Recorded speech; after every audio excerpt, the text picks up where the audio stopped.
नमस्कार साथियों, स्वागत है आप सभी का हमारे कोरोना क्लासेस यूट्यूब चैनल पर। और आज की इस क्लास में हम बात करेंगे साथियों, हमारा अधिगम का तीसरा सिद्धांत है सक्रिय अनुबंधन का सिद्धांत। इसी को हम क्रिया प्रसूत अनुबंधन सिद्धांत भी कहते हैं। इसी को हम कार्यात्मक अनुबंधन सिद्धांत भी कहते हैं। ऐसी को हम नैमित्तिक अनुबंधन सिद्धांत भी कहते हैं। और महोदय ध्यान रखना, ये स्किनर के द्वारा दिया गया था। तो आप लोगों को आज के इस क्लास में हम बात करेंगे क्रिया प्रसूत अनुबंधन के सिद्धांत की। इसको कई नामों से जानते हैं, जैसे सक्रिय अनुबंधन का सिद्धांत, कार्यात्मक अनुबंधन का सिद्धांत, नैमित्तिक अनुबंधन का सिद्धांत। ये आप लोगों को याद रखना है। स्किनर ने दिया था और स्किनर अमेरिका के रहने वाले थे। 1938 में इन्होंने इस सिद्धांत को दिया था। ध्यान रखेंगे आप लोग, 1938 के अंतर्गत प्रयोग किया था इन्होंने चूहों पर, और 1943 के अंदर जो प्रयोग किया था उन्होंने कबूतरों पर किया था। तो दो इनके इम्पोर्टेंट अपना चूहे वाला है। कबूतर पर प्रयोग 1943 में किया था और चूहे पर 1938 में किया था। इन्होंने क्या किया था कि एक बॉक्स लिया, उस बॉक्स में चूहे को बंद कर दिया। उस बॉक्स का नाम था स्किनर बॉक्स। ध्यान रखेंगे आप लोग। चूहा उसमें उछल कूद करने लगता है। किसको देख करके? भोजन को देख करके। कुछ अनाज के दाने डाले गए थे उसके लिए, और वो अनाज के दाने को पा करके एक सकारात्मक क्रिया करने लगता है, तो उसे पुनर्वलन मिलता है सकारात्मक। समझ में आया आपके? तो ये पुनर्वलन का काम करते हैं। यहाँ पर जो भोजन है वो पुनर्वलन का काम करेगा। कहने का मतलब ये है कि अपने सिद्धांत के अंतर्गत स्किनर ने पुनर्वलन शब्द का, पुनर्वलन जो शब्द है इसका इस्तेमाल किया था। ठीक है। अब देखिए, स्किनर क्रियाओं पर विशेष जोर देते हैं, इसलिए उन्होंने थॉर्नडाइक के एसआर सिद्धांत को आरएस सिद्धांत में बदल दिया था। आप सबको पता है थॉर्नडाइक साहब ने प्रयास एवं भूल का सिद्धांत दिया, जिसको हम एसआर यानी कि स्टिमुलस रेस्पॉन्स थ्योरी कहते हैं। और इन्होंने इसको ट्रांसलेट किस में किया था? Response stimulus theory. ठीक है ना, ये आपको याद रखना। क्रिया उद्दीपक सिद्धांत के नाम से इसको जानते हैं। नैमित्तिक सिद्धांत क्रिया प्रसूत अनुबंधन सिद्धांत के नाम से इन्होंने इसको नाम बदला था। स्किनर का मानना है कि क्रिया करते रहना चाहिए, क्रिया हमेशा करते रहना चाहिए तथा क्रिया करने के तुरंत बाद उस बालक को पुनर्बलन देना चाहिए। अब पुनर्बलन दो तरीके से दिया जाता है, या तो सकारात्मक मिलेगा या नकारात्मक। अगर सकारात्मक पुनर्बलन मिलेगा तो दोस्तों बालक जो है वो क्रिया और आगे करेगा। अगर नकारात्मक पुनर्बलन देंगे तो क्रिया करना बंद कर देता है, क्योंकि पुनर्बलन मिलने से क्रिया करने की गति में और अधिक तीव्रता आती है। इस सिद्धांत का शैक्षिक महत्व आपको ध्यान रखना है। उचित अवांछित अनुक्रियाओं से पुनर्बलीकरण से बालकों को प्रोत्साहन मिलता है और वे उचित व्यवहार को करने लगते हैं। क्रिया के अनुसार सकारात्मक व नकारात्मक पुनर्बलन तुरंत देना चाहिए, क्योंकि देर करने से इसका प्रभाव कम हो जाता है। इस सिद्धांत के द्वारा बालक में अपेक्षित व्यवहारगत परिवर्तन भी किया जा सकता है। इस सिद्धांत में चूहे को भोजन का मिलना उसके लिए उचित पुनर्बलन है। इस प्रकार प्रशंसा के दो शब्द या फिर हम पुरस्कार देकर के बच्चों को भी इस दृष्टि से पुनर्बलन दे सकते हैं। ध्यान रखेंगे आप लोग। अब आपको हम बात करते हैं साथियों, अभिक्रमित अनुदेशन जो सिद्धांत है इस पर आधारित है। जो हमारा स्किनर का सिद्धांत क्रिया प्रसूत अनुबंधन सिद्धांत, वो किस पर आधारित है? अभिक्रमित अनुदेशन 3 प्रकार का यहाँ पर बताया था अलग अलग मनोवैज्ञानिकों ने। तो अभिक्रमित अनुदेशन के जो जनक हैं साथियों वो स्किनर साहब हैं। ठीक है, 1954 में इन्होंने दिया था। और ये अभिक्रमित अनुदेशन का जो सिद्धांत है साथियों, ये क्रिया प्रसूत अनुबंधन सिद्धांत पर आधारित है। ये आपको ध्यान रखना है। तो किसने दिया था अभिक्रमित अनुदेशन? बीएफ स्किनर ने दिया था 1954 में। इसकी विशेषता देखिए, इस अनुदेशन के अंतर्गत विषय वस्तु को छोटे छोटे फ्रेमों में बांटा जाता है। बालक फ्रेम को पढ़ करके अनुक्रिया करेगा और सही अनुक्रिया करने पर बालक के सामने पुनर्वलन के रूप में अगला फ्रेम प्रस्तुत किया जाता है। आप लोग सभी जानते हो कि एक प्रश्न को करने के बाद दूसरा प्रश्न दिया जाता है कि नहीं दिया जाता। अब बच्चे पर पहला प्रश्न ही हल नहीं होगा तो दूसरा प्रश्न क्यों देंगे? उसके लिए नहीं दे पाएंगे। तो पहले प्रश्न को हल करना, उसका समाधान पाना बच्चे के लिए क्या है? पुनर्बलन है। और वो दूसरे प्रश्न को अटेम्प्ट करेगा। बस यही बात स्किनर साहब ने बताई थी कि एक फ्रेम को पूरा करने के बाद दूसरे फ्रेम पर बच्चा पहुंचेगा तो बच्चे के लिए पुनर्वलन सकारात्मक मिलेगा। फ्रेम की संरचना में शिक्षण सूत्रों का अनुसरण होने लगता है।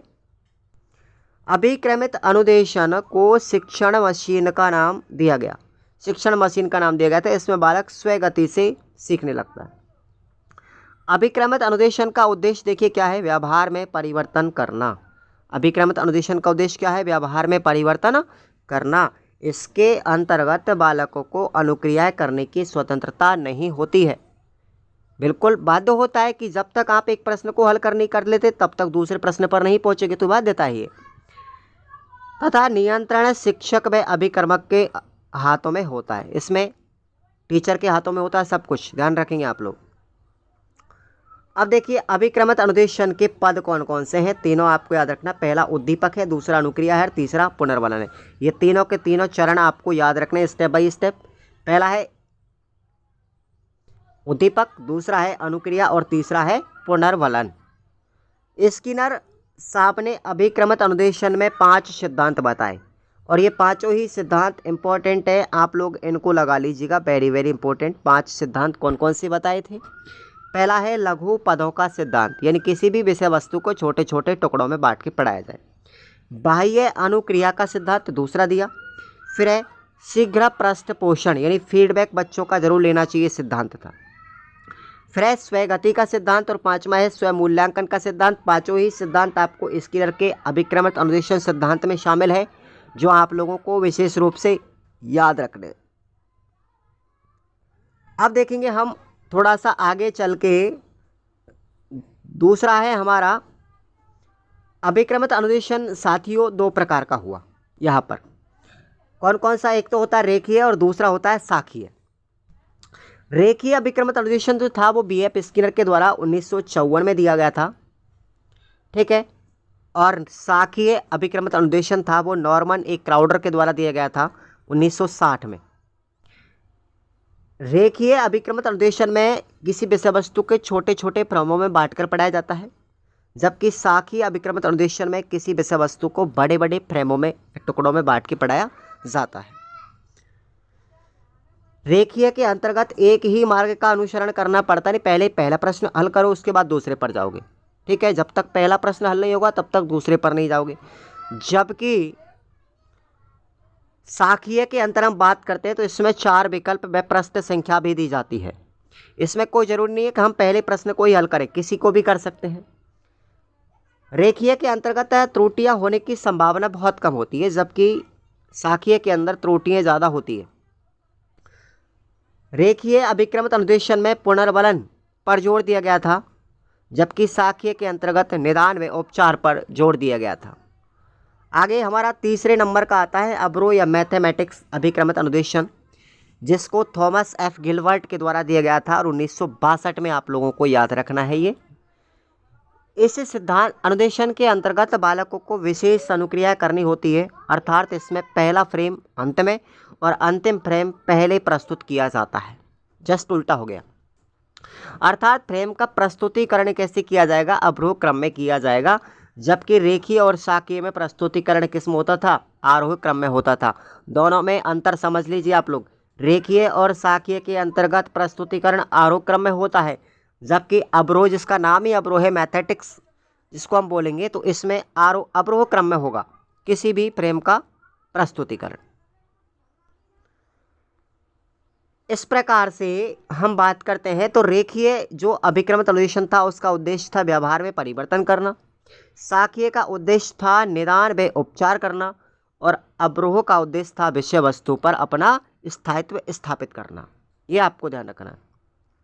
और नंबर 4 है हमारा कंप्यूटर आधारित अभिक्रमित अनुदेशन, जिसको लॉरेंस स्टालोरो व डैनियल डेविस के द्वारा दिया गया था वर्ष 1965 के अंदर। 4 प्रकार के अनुदेशन मैंने आपको बता चुका हूँ। पहला है हमारा रेखीय, दूसरा है शाखीय, तीसरा है मैथेटिक्स और चौथा है कंप्यूटर आधारित। चारों के आपको प्रवर्तक याद रखने हैं।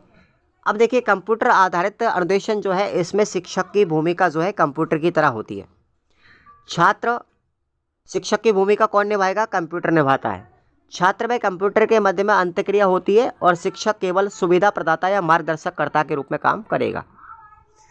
स्किनर ने कबूतर पर प्रयोग 1943 में किया था और 1938 में चूहों पर किया था, ये मैं आपको बता चुका हूँ ऑलरेडी। तो ये आप लोगों को ध्यान रखना है। और कल की क्लास में हम चौथा सिद्धांत पढ़ेंगे, गेस्टाल्ट सिद्धांत या सूझ का सिद्धांत, जिसको कोहल वर्ग के द्वारा दिया गया था। बर्दिमर, कोहलर, ये तीनों चारों साइंटिस्ट थे।